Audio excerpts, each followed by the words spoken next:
I'd like to welcome you to the second of this year's series of door-to-door presentations by the Arkansas State Chamber of Commerce. I'm Randy Zook, President of the State Chamber, and I've got several, if not all, of my faithful colleagues here with me today. Number one, Andrew Parker, Director of Government Affairs. Number two, Kenny Hall, Executive Vice President in charge of lobbying and deep dark secrets and all kinds of things. Susie Marks in the back, Director of Programs, or Senior VP of Programs. Deb Mathis in charge of food and meals and cold beer in the late afternoon and all kinds of things. So she's the one you really want to know. It's a pleasure to have you here. We're going to try to start right on time so we can respect your time at the end of the allotted period, which will be about 1 o'clock. Hopefully we'll get through the meat of the program in a sort of a expeditious way, so we'll leave as much room or time as possible for questions and answers. Just a quick check though. Let me first of all say thank you to our sponsors. I was about to commit the worst gaffe you can commit in the Chamber of Commerce business, overlooking your sponsors. These include today Arkansas Learns, Gary Newton's with us. Farm Credit, I just met Amy with the Farm Credit, thank you very much, and Entergy, who's always stalwart for us. So anyway, thank you to those three organizations. We appreciate very much the support, and they literally do make this possible, so we appreciate it. Now, quick check. Our purpose today is pretty straightforward. We want to tee up for you some issues, sort of a laundry list, if you will, of issues that we think are important regarding the business climate and the potential for economic growth and improvement in the state of Arkansas. So we're going to be focusing on issues that relate to businesses. There are lots of other very important issues. And we cover a pretty wide range of issues in our concerns relative to business. But there are issues that are very important. We make no, we certainly acknowledge that, but they're just not on our plate. So that said, I can't remember any of them that aren't on our plate. So I think you'll see that we've got a pretty comprehensive list. So now, quick check. What do y'all think are the most important issues constraining your business if you're a business owner, or challenges? What are the greatest challenges, the issues that are important to business in your view, from your perspective? Anybody? Just, not a soliloquy, just an item, a topic. Does anybody care about taxes, for instance? Taxes are pretty important for our group. Any other issues? I think the Affordable Care Act is still, the employer mandate's been pushed back a year. But I think for, those of us in the nonprofit industry as well as service industry and for-profit trade, that's going to be a tremendous issue that we as organizations are going to have to deal with. It will be indeed, and that is probably the biggest issue that we have left off our plate for the purpose of today's discussion, and I think with justifiable reason. It's still early days in the implementation of it, and we'll see how it plays out. But it absolutely is going to affect every business in the state, one way or another, either in coverage required or expenses incurred or taxes levied. So that said, anything else? Any other issues? Mark?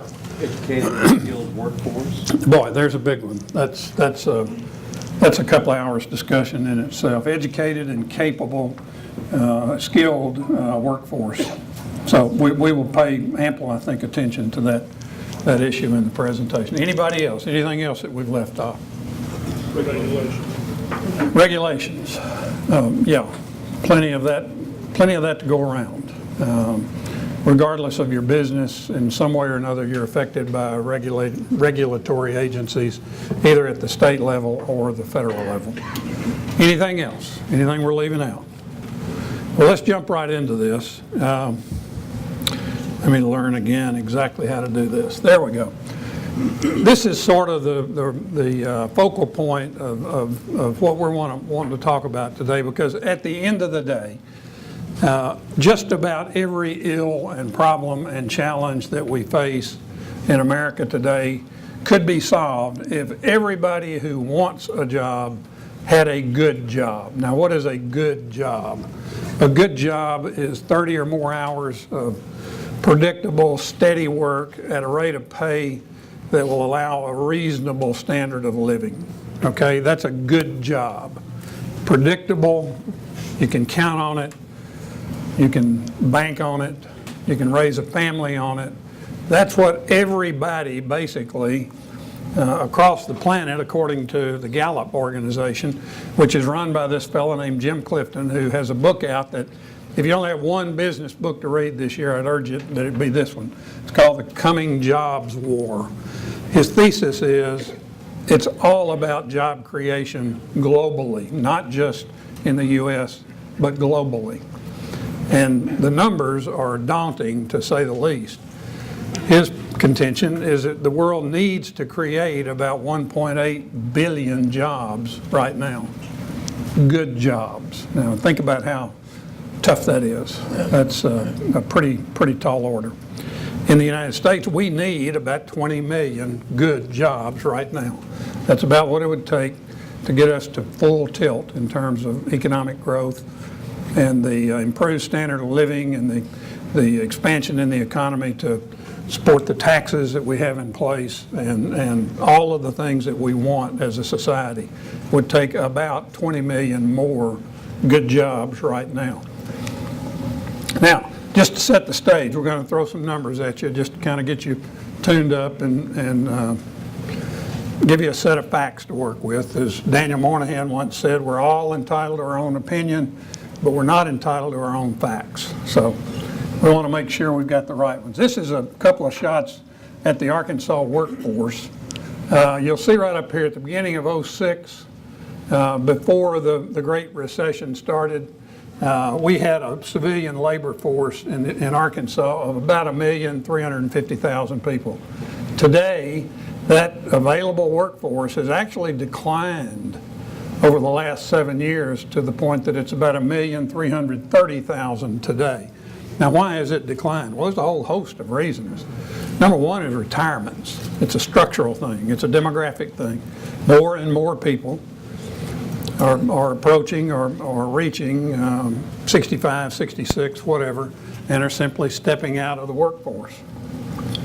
At the same time, our employed population has declined even more dramatically. From '06, when we had 1,286,000 people working in Arkansas, today we have 1,234,000, down about 52,000 people over that period, including, or actually down even further from the absolute peak at the first of '08.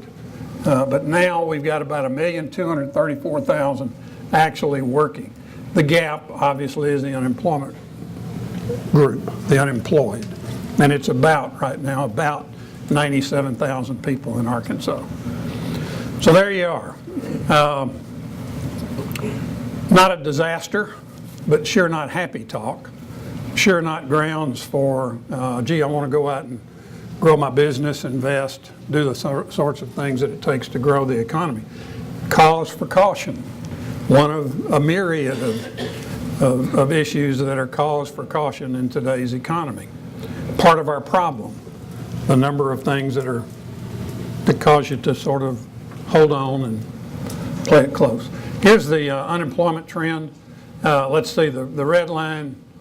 There's no political statement in the red blue here, incidentally. I don't think. Actually, Andrew did this, so there probably is. So. Anyway, here's the national level of unemployment. In '09, it hit 9.5%. It actually ticked up in between there, but just didn't show up in the year end or year beginning numbers. Now we've matched up over this terrible recession or decline that we've worked our way mostly out of.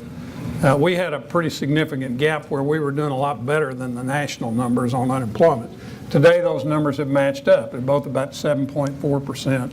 And again, we've got about 98,000 people unemployed in Arkansas today. Now, one of the surest measures of the health of a state or a city or any kind of community is whether the population is increasing or declining. And this is a measure we can take some comfort from because since April of 2000 to June of 12, we've actually seen an increase in Arkansas's population of about 82,000 people. Now, look, this is sort of noisy.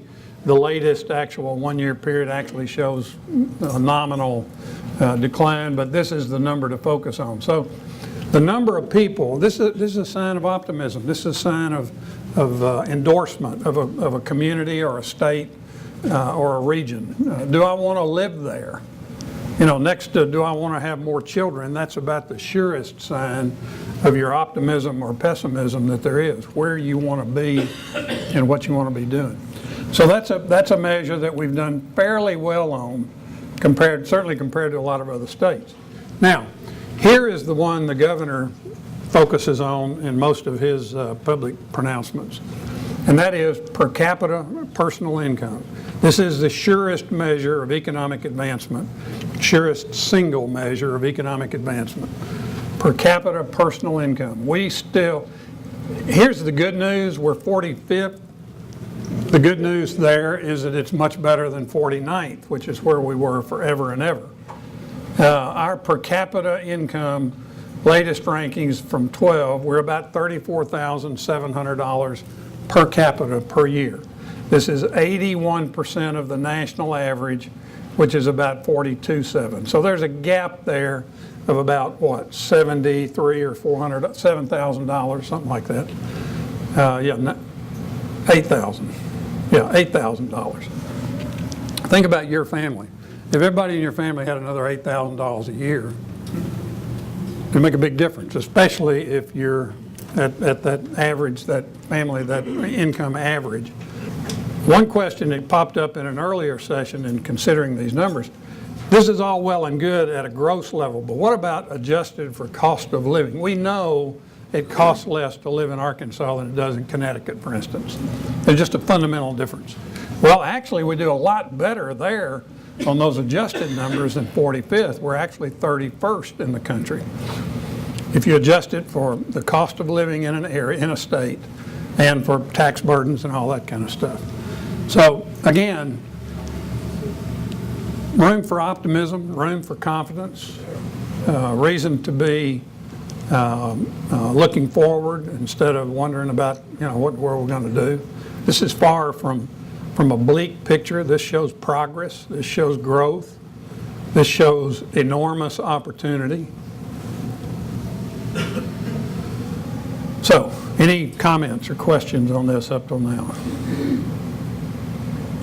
Good. Now, here's another important measure, gross domestic product. How much value do we create in Arkansas?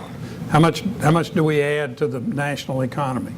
Here we rank 34th, and this is a number that really, for comparative purposes, would best be used if you use this per capita. We probably ought to do a slide with it per capita because so much, for instance, North Dakota shows up as being less of a value producer than we are, but on a per capita basis, they would outpace us dramatically. But, whatever you see in this region, this area with which we most often compete, we and Mississippi are the two smallest gross domestic product or producing states in the southern region. There's another interesting thing about this that had not come to mind until recently, listening to a guy named Mike Randall at the Arkansas Economic Developers meeting recently. This region we call the South, which starts about here and runs through Texas, now dominates the U.S. economy from just about any measure, except financial transactions and some of the things associated with the financial capital in the Northeast. We have the largest population. This area now has 114 million people out of 310 million. The Northeast has declined over the last 50 years from about 55 million to about 45 million, and the upper Midwest at the same time has actually declined as well. So we are the largest population area and have the greatest total GNP of all the regions. That would be West, Midwest, South, and Northeast. Pretty interesting point to remember. So looking at all of this, this is a measure done by ALEC, the American Legislative Exchange Council. Our economic performance on these three important measures, personal income per capita, domestic migration, and non-farm payroll employment, we're ranked right now about 22nd among the 50 states on economic performance. That's looking backwards.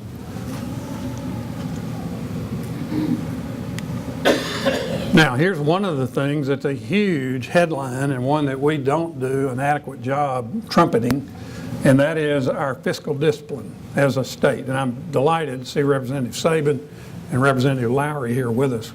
It's a good opportunity to pat these guys on the back for continuing to maintain our position as one of the states that does the best job, the very best job of managing its business. We have just come through the worst economic downturn since the 30s with a budget surplus in 5 of the last 5 years, I guess. 4 of the last 5 years. $299 million on this latest budget, and we remain one of 4 states that has not gone into a deficit in our spending in the state. This is a huge factor for businesses considering Arkansas as a place to either locate or expand, because it signals fiscal responsibility. There aren't going to be any surprises that fall out of the sky on you in Arkansas relative to financing and paying for state government. We're not going to be doing anything too stupid. Now, that's always a relative term and one subject to debate, but something to be proud of and pleased with. Now, let's get into one of our main topics, taxes. As you know, the so-called three-legged stool of taxation is based on income taxes, sales and use taxes, and property taxes. The right mix to support what we want to buy through our government in terms of services and infrastructure and every other issue is generally based around some combination of those 3 sources of revenue from the population. Now, how do we measure up? Here are the gross receipts for the most recent fiscal year, 2012. Here are the sources of income. If you look right over here, this is personal income tax. Call it $2.9 billion or 42% of the state's gross revenue. Add corporate income taxes of $435 million, and you get to about 48%. Just under half the state's revenue comes from income tax, either mostly personal, but also corporate. Here is the total coming from state sales and use tax, about 31%, $2.1 billion. And the third one, property tax, yields about 14% of the gross revenue, about $1 billion. Call it $1 billion, round numbers. Theoretically, these would be even slices of the pie. But obviously, from political struggles, contests over the decades, literally, even centuries now, it's not quite an even set of pie sections. And then the final piece is all the miscellaneous stuff, which yields about 7%. So 93% of the state's gross revenue comes from either sales tax, property tax, or income tax. Again, fraught with discussion opportunities. Here's how we spend what we take in. Now this is net revenue. There are lots of deductions from gross revenue, refunds and rebates and all kinds of things that come off the top. But here's how we spend our money. 47% of what we spend goes to K-12, actually pre-K-12 education, general education.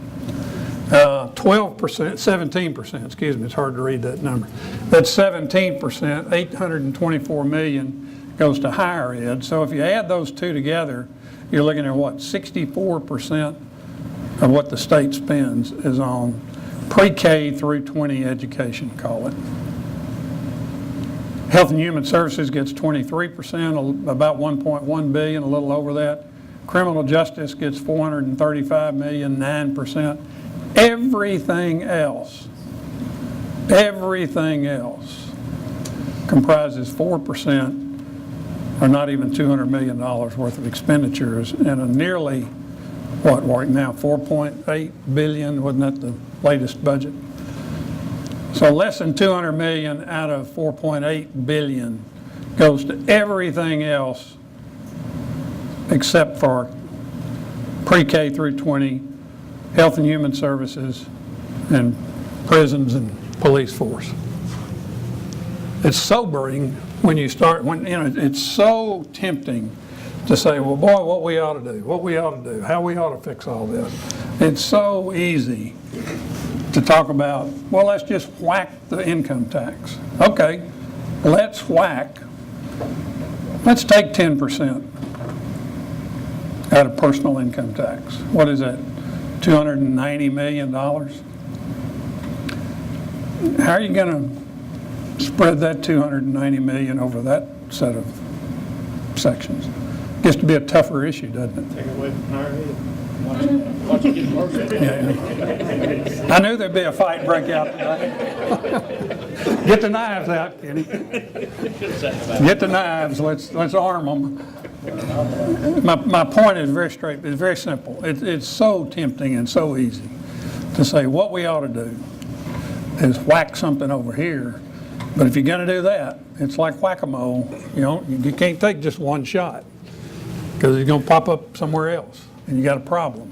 So, enough of that. Now, let's focus on business taxes, because that's what we're primarily concerned about. What are the measures? What are the different forms of business taxes that we need to pay attention to? Number one, individual income taxes hit lots of businesses because, in case you haven't thought or kind of thought about it, over half of business today is conducted outside a traditional corporate structure, a C corporation. Most business today, I think 55 or 6%, is conducted in either S corporations or LLCs or LLPs or proprietorships in one form or another that results in the business income being taxed at individual rates because it flows through an individual tax return rather than a corporate tax return.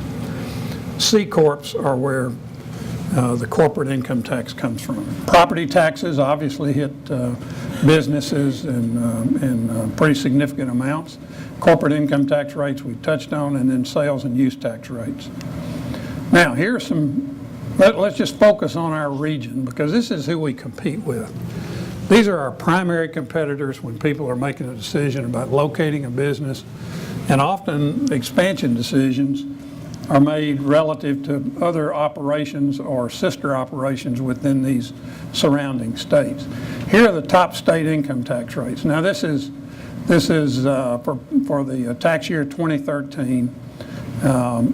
Obviously, we made a modest move to reduce the top marginal rate for individual rate from 7 to 6.9. We lowered it by 0.1%. Look at the competitive states. Texas has no income tax, no personal income tax, no corporate income tax. Tennessee has a corporate income tax and also taxes investment income, dividends, interest, rent, that sort of thing, but does not tax wages. So the 6% in Tennessee only applies to corporate income and non-wage income. The other states around us have a similar regimen that we have. Mississippi's a couple of points below us. Louisiana's 1 point. Oklahoma is about 1.75 points under us, and Missouri's a full point under us. So this is the one that gets all the attention. is where all the noise is. We need to lower income tax rates. We know that whatever gets whacked out of personal income taxes is likely going to land in businesses' lap, one way or another. There are only so many places to get the money from. And if you whack individual income tax rates, business is likely to get picked up or be the source of making up for that, as did happen in Texas. Texas gets heralded all the time for having this no income tax regimen or environment, but you never hear about, we'll come back to their property tax in a minute, but you never hear about the gross receipts tax in Texas, which yields about $5 billion. It's basically a sales tax on business, not charged to the consumer, paid by the business entity. So it's a big makeup compared to our tax environment. Here are state property taxes. We rank very favorably here. We're 49th, almost the lowest property tax in the country on a per capita basis.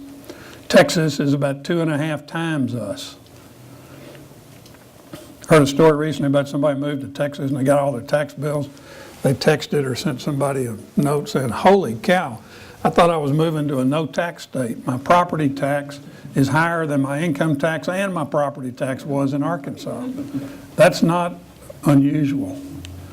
Oklahoma is right in line with us, just slightly higher than our property tax. Low is good here, incidentally, just to clarify. Tennessee is not too far ahead of us, about $800. Mississippi is in the same league as is Louisiana. So all of the states in this area, except for Texas, are just, you know, you can throw a hat pretty much over everybody except Texas. And Texas is, again, 2.5 times Arkansas's rate. Here's the top state corporate income tax rates. We're at 6.5%. Again, Texas has no corporate income tax, but they do have a very significant gross receipts tax. Louisiana is higher than we are at 8%. Mississippi's under us at 5%. Oklahoma's slightly under us. Missouri is, and Tennessee is equal to us in C Corp tax rates. Now, sales tax. This is where we most often meet our social and community needs, through a sales tax. It's comparatively easy to get through the legislature. It doesn't take a 3/4 vote or a 2/3 vote, a supermajority of any kind. It takes a simple majority. The bad news here is that we have now jumped from 6 to 2 as of this year with the 1/2-cent temporary sales tax for highway construction. So in our region, Tennessee will be first, we'll be second, Louisiana will be third, Oklahoma will be number 5. So 4 of the top 5 total sales and use tax collected states will be us and our competitors. Texas is 11th, not too far behind us at a little over 8%.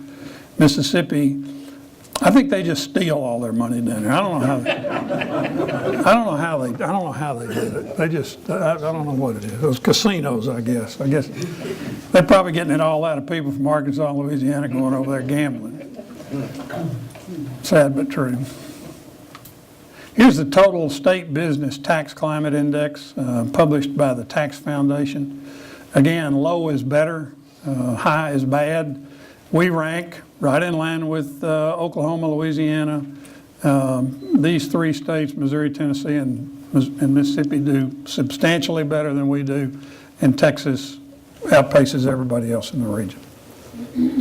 So there you are. That's a picture of what we're up against in terms of business taxes. Now, some of the priorities we've identified that are affordable, bite-sized pieces that can be implemented over a reasonable period of time, but can have a profound influence on the overall business tax climate in the state. Number 1 is the net operating loss carry forward. Now, we're getting a little bit into the weeds here, but if you lose, the idea behind corporate taxes, corporate income taxes, is to try to establish an average income level over a several year period to tax on, not to play gotcha when you have a good year and then not give you any forgiveness or whatever when you lose your shirt the next year. So if you have an operating loss in Arkansas, you only have 5 years to carry that forward against future years' profits before you're being taxed on it. If you're starting up a business, this is especially important. And if there's anything, any single thing we need right now in our economy, nationally but acutely so in Arkansas, it's more business formations. We need people starting and growing businesses. Small businesses, mid-sized businesses, hopefully ultimately will become big businesses, but that's where we're falling behind in this economy. We're not seeing the business formations that we would normally see at this point in a legitimate recovery. We allow you only 5 years. The feds give you 20 years going forward. Most states match with the federal rate, give you 20 years to recoup your losses. There are only 6 other states that have a 5-year net loss carry forward. We leave, many of our businesses have losses that are never charged against future years' earnings because the period runs out. I know of one business I was talking to recently, the guy's got $14 million worth of losses coming out of the recession, and he's 2 years past the bottom point. And I said, well, boy, you better get in a hurry. And he said, what do you mean? And I reminded him he only had 5 years, and I thought the guy was going to go slit his throat.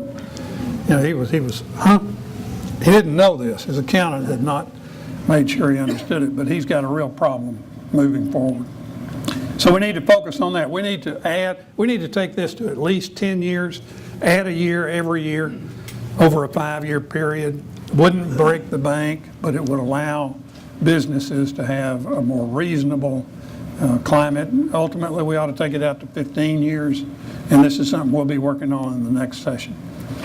Business input taxes. Good tax policy means that sales tax only gets applied at the final transaction. The consumer, the final ultimate consumer, pays the sales tax. So we have been working hard over the last 3 sessions to reduce what had been a 6% sales tax on electricity and natural gas for manufacturers. This is a terrible tax. We are the only state that was applying that tax in the touch state region.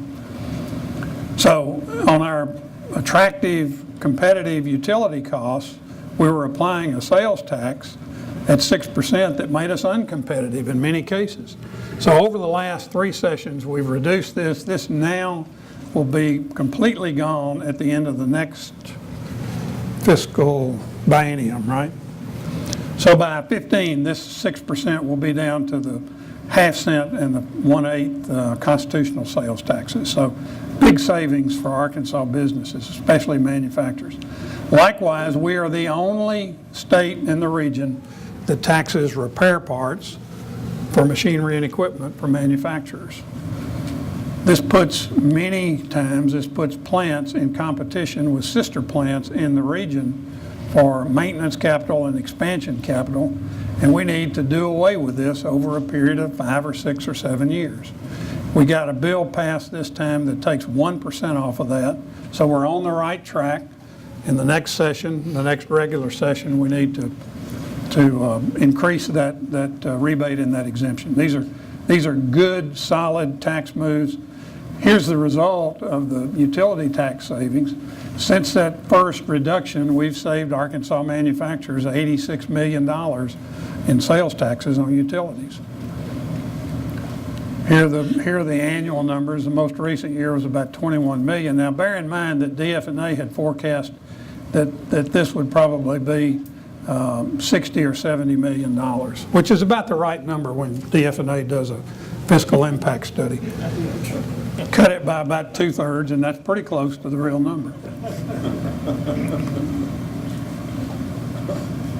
I don't say that when Richard Rice is in the room. When Leathers is in the room, yes, but not Richard. So there you are. All of that combined, our economic outlook based on, again, 15 policy variables, some of which we've got some real control over and are making progress on. Our economic outlook is 24th of the 50 states, You remember a while ago, our performance was 22nd. Now, one of the key levers, somebody identified this earlier, I think Mark, in terms of what can we do to improve ourselves? What can we do to accelerate our improvement? How do we get better? How do we get better faster? It all starts with education. And this is something that business people have been sort of slow to come to realize or to take accountability or responsibility for, because it's not in our normal wheelhouse. You know, education is something Ed Franklin and all his buddies are supposed to take care of. Our job is to run businesses and to grow businesses and to hire people and all that good stuff. But I think most business leaders across the state, with the help of organizations like Arkansas Learns and others, have come to realize this is where it starts. If we don't get this right, all the rest of it can't be right. So our success long term will depend in large measure on our ability and our success in improving our education results. Arkansas's education system simply must produce a globally competitive workforce. If we don't, we're relegated to permanent status as a backwater and kind of an also-ran. That's just all there is to it. And let me tell you something, other states are running faster than we are right now. We are behind the curve. It's that simple, that's straightforward. We've made progress. We've done painful things, school consolidation, all kinds of other things. But we just haven't done enough. We've got to do more, we've got to run faster. You've seen these numbers in one form or another over the last couple of 3 or 4 years especially. These are our education results, education attainment results. 18% of us have no high school diploma, 35% of us have a high school diploma only 19% of us have a bachelor's degree, and then the rest of it kind of plays out. So what does that mean? And what are the causes of some of this, and what are the policy pressure points where we can do something about it? Here's one that to me is just painfully obvious. What does that mean if 63% of our third graders are reading proficiently? It means 37% can't read. 1 out of 3 kids in the third grade cannot read. And at that point, you are likely to be a statistic. They might as well book you a room at Cummins. That's what it amounts to. Almost 50% of our entering freshmen have to be remediated in one of those 3 subjects. Here are the depressing numbers that Ed Franklin can testify to. If you have to be remediated as an entering freshman in college in one of those 3 subjects, you have a 1 in 5 chance of graduating from college. If you have to be remediated in 2 of those 3, you are statistically incapable of graduating from college. It ain't gonna happen. Don't care how many lottery tickets you buy, don't care how many remedial courses you take, if you've got to be remediated in 2 of those 3, it's not going to happen. And that's just criminal. We're wasting $60 million a year on remediation because the K-12 system is not doing its job. Randy, I'm sorry, may I interrupt? Sure. And ask a question? And I don't Absolutely. have these numbers. Do we know where that 50% is coming from? Are those coming from the rural schools? Is that an average? We know down to let me help you. We know down to the classroom where they're coming from. We know every teacher those kids have had. We know which teachers fail year in, year out to do the job. We know all this stuff. We have the data. We just don't want to look at it, and we damn sure don't want to do anything about it. Yeah, the only thing that impacts those numbers is where you're looking at 49.6%. That includes both recent high school graduates and adults that have to return to school. Right. So there's different types of remediation. So if we're looking straight out of high school, that's a different number than this number. But yes, it can be traced back to the individual school, the individual classroom. Yeah. Well, I mean, does anybody off the top of their head, is it mostly from the rural area? It's scattered all over. You would be surprised in Pulaski County the percent of high school graduates that in fact have to be remediated. And the reality is when you start looking at those numbers, it gets pretty scary. So, you know, there are high schools that have 100% of the students who go to college have to be remediated. Do we test that also, or do we collect information also from the private schools? I don't believe it's collected, is it, Randy, from private schools? I know the school, in my case, I'm on a private school, it's actually a public charter board, and we But that's collect those different. That's numbers. Yeah, public it's in the charter. That's public different. numbers, I don't yeah. know. I don't know about private, it's a good question. Mr. Zook, Yes. could I ask you, do you know what percentage of that college remediation are students with a disability, a qualifying disability? No, I don't. Okay. The reason I said that, because I really want you guys to know this, my daughter's a junior going to Euler, and she's a person with a hearing impairment. So she actually broke that barrier, and she has a 3.2 grade point average. So she did have to take remediation, but she made A's and B's in math, which was the subject that was harder for her because she doesn't hear the stuff. So I was just curious and wanted to share that because my daughter is not part of the status quo. She's actually above it. Thank you. That's a great story. Yes, sir. Somebody, Joyce? Since you mentioned earlier about booking a room at Commons or Newport or somewhere, and since we're talking about pipeline into the prisons and the correlation between that data up there, do you have breakdown of racial and gender as far as those numbers are concerned? I don't have it handy, but it's available. ADE has it. ADE has it. It's amazing how much data ADE has if you can dig it out. I mean, it's, better take a shovel because it's lots of it's pretty deep. Randy, Yeah. the most user-friendly site for that data is the University of Arkansas Office for Education Policy. They've taken ADE data and made it understandable with all the spreadsheets over an historic period, including demographics, including enrollment, per pupil spending, benchmarked exams. So Office for Education Policy, it's the best in Arkansas to really get your head around. Is it as of 2012? Beg your pardon? Is it as of like 2012 or? 2012, 2013. Okay. Yep. The latest. Now, this is all painful. This is all hard to hear. And if you think it's hard in here, go sit through a legislative committee hearing. Sit through an education committee hearing. I mean, the level of resistance from the institutions, the bureaucracies, those with vested interests of one sort or another, it's enormous. I mean, it almost defies breaking through and finding ways to improve. But our simple point from the standpoint of the business community is we have to find ways to do this. There's no other option. There is no good option to figuring out the answers to these very challenging realities. Any other comments? Yes, sir, Mike. Have we correlated, we first had the third grader performance, and now we see what our graduating high school students' remediation rate is. Is it worth concentrating on kids from the fourth grade up, or do we have to start?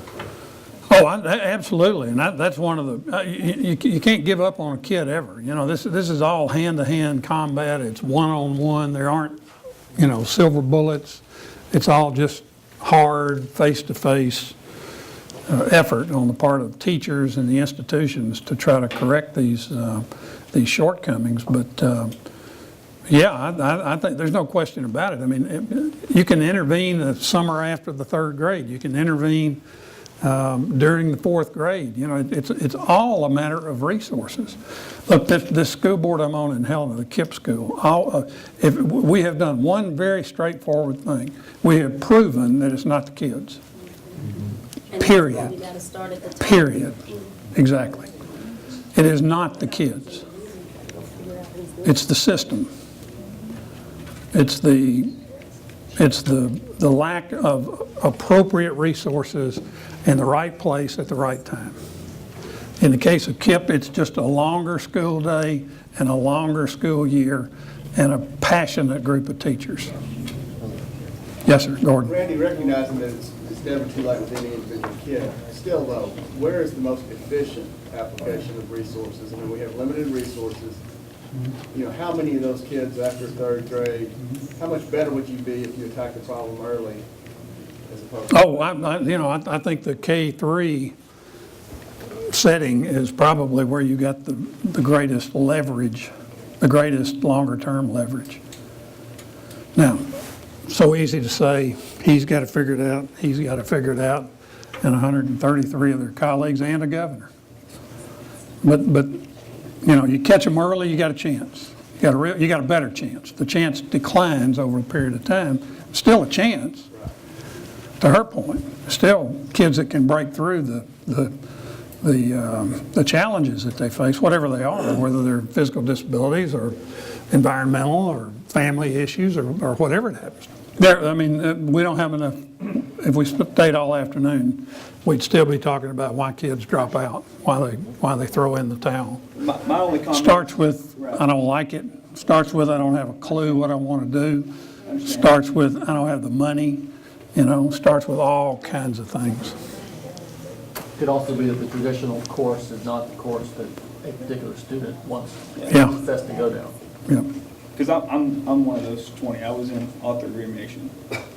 But and there's it's just it's alarming. It's sad. Yes, it is. Randy. Yes, sir. There are some incremental steps that we're hearing about. I know Dr. Kimbrell has embraced that the high schools are going to have to take on some of the responsibility on the remediation. The blowback that we're going to get on that is from higher ed, because you see those numbers, 60 million, they're trying to fudge the numbers and say, well, no, it's actually closer to 35 million. But universities have built infrastructure around accepting failure.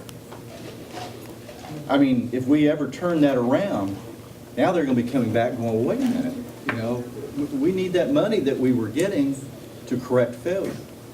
And so, that's where we're really going to get the most resistance. But I think what I've said to Dr. Kimbrell is I would love to see students, seniors, who have been accepted to college conditionally upon, if they have to be remediated, that the school district that they're in would provide the remediation in the summer before their freshman year. Look, I couldn't agree They can any do it more. with resources they already have. K-12 needs to guarantee their product. If a kid graduates from a high school with a reasonable grade point and has to be remediated, the high school ought to pay for the remediation. Put some skin in the game.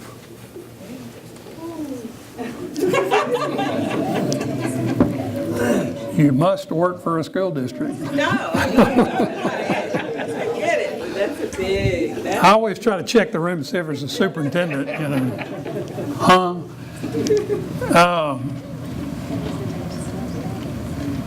Here's the question. Is what we're doing with education going to get us where we want to go? Probably not likely. We have adopted, I can't get this thing to fly in, but don't worry about it. It's way long. Okay. Randy, while you're doing that, a number that you didn't put as much emphasis on that I think is important is that number of people that didn't get a high school degree at all. 250,000 Arkansans that in fact won't qualify for the workforce because they don't even get a high school degree to be able to go on. So we've got to look at all of those things. You can't look at just one thing in terms of where are our potential resources that are going wasted. Here's the view we're taking from the state chamber. This is official policy. We completely 100% support the implementation of the Common Core standards statewide. We cannot back away from an opportunity to make a leap forward along with 35 or 40 other states. So complete support for Common Core. We've passed a resolution. We've hired a brass band. We've done press releases. We've done everything we can do to try to make sure that people understand that this is too critical to screw up. And if we try to, back away from this, it's like making a 3-foot jump on a 4-foot ditch. You might get an A for effort, but you're still going to be standing in the middle of the water at the end of the day. So we got to complete it.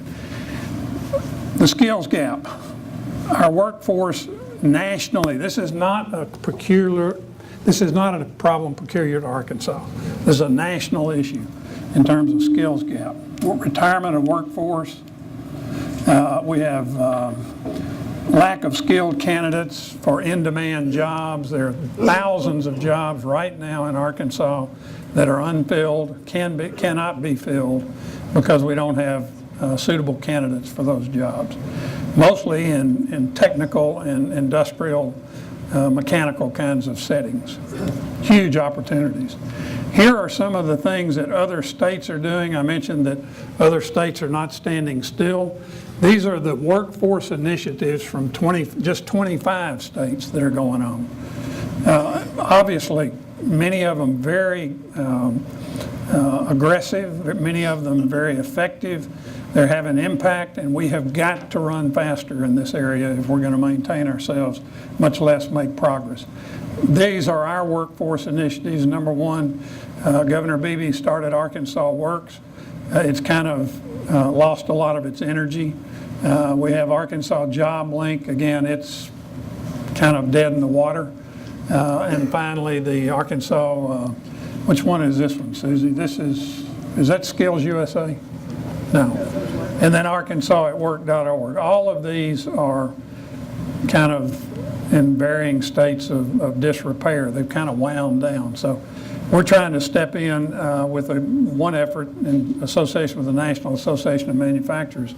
It's called Dream It, Do It, to try to introduce kids to opportunities in manufacturing industries. Now, that's kind of a hurried up deal through the education thing, but on your table, our only sales pitch here is to solicit some help with our political action committee. We have a very busy election calendar ahead of us. We would appreciate any help you can give us. You can contribute up to $5,000 to our PAC. It will be used only on state offices. It's not applied to federal offices. Don't leave just because we made a pitch for a modest contribution. This is one way you can make sure your voice is heard in the halls of the Capitol, and we hope you'll give it some consideration. We've got a busy ballot next year. Here are some things that will be on there among the offices. We've got 3 amendments that were referred from the legislature. Number one, let's see, this would be Senate Joint Resolution 7, would require legislative review and approval of any regulatory or administrative rule promulgated by a state agency. We are hopeful that people will think twice about that. Number 2 is a cleanup effort around initiatives, petition initiatives, which would require set a higher bar for qualifying for a curing period if you turn in a bunch of bogus names on the front end of the process. You'd have to have at least 75% of them as valid in order to qualify for a cure period. Now here's the one that's got the most pieces in it and will probably generate the most interest. Its author is in the room. He can proclaim ownership at any point that he wants to. It would extend term limits for legislators. It would allow a total service period of 16 years regardless of which house. This would also qualify those who are in their second term in the House. Is that right, Warwick? Those folks could qualify for this 16 years, so theoretically they could have a 20-year career in the legislature. It would set up a commission that would set salaries for all elected officials in Arkansas, beginning with the governor and going through the legislature. And then it would limit political activity, lobbying by former legislators. It would prohibit corporate contributions to any elected office in the state. It would also eliminate most gifts and meals for legislators. It's aimed at curtailing or constraining lobbying efforts. It's a pretty important piece of legislation. We will likely come out urging people to vote against it as an organization because it has the potential to encourage a semi-permanent or semi-full-time legislative body. Here's the laundry list of what we'll be working on in the next session. We failed to get a bill out on tort reform. We'll try again in the next session. National and state tax policies, education reform, especially Common Core, anything to improve and underwrite better efforts to prepare our folks for participation in the workforce, protect our state workers' comp system and the unemployment insurance system. Brings us right back to the opening slide of it's all about job creation. Be happy to take any questions, comments, throw anything you want. We've still got time. Anybody? Any comments, questions? Where do we stand on unemployment insurance? Good question. Unemployment Insurance Trust Fund will be back to zero by the end of this calendar year. Actually should be in the black briefly this year, and then they'll may have to take a little hit. But the thought is there will be loans to be paid off sometime late in 2014, and will stay in positive numbers into 2015, which will create a federal tax deduction, and then hopefully grow from there. All this, of course, is depending upon the economy and making sure that the projections are accurate, which were already lowered by 10% from March to June. But we're still looking at the penalty for 14. Yes. Yes, yeah, Yes. that would be an additional $21 per employee for 14. Yep.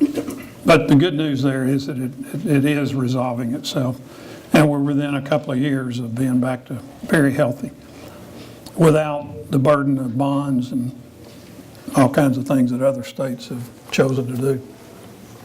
Anybody else? Well, are we all wet, or is this what Arkansas business needs? Or I know Zimmerman's ready to throw something at me over the sales tax issue. Warwick probably wants to take a shot, you know. I don't know about Mark, you know. I don't know. Mark's cool, that's good. Okay, we appreciate you coming. Thanks for coming out.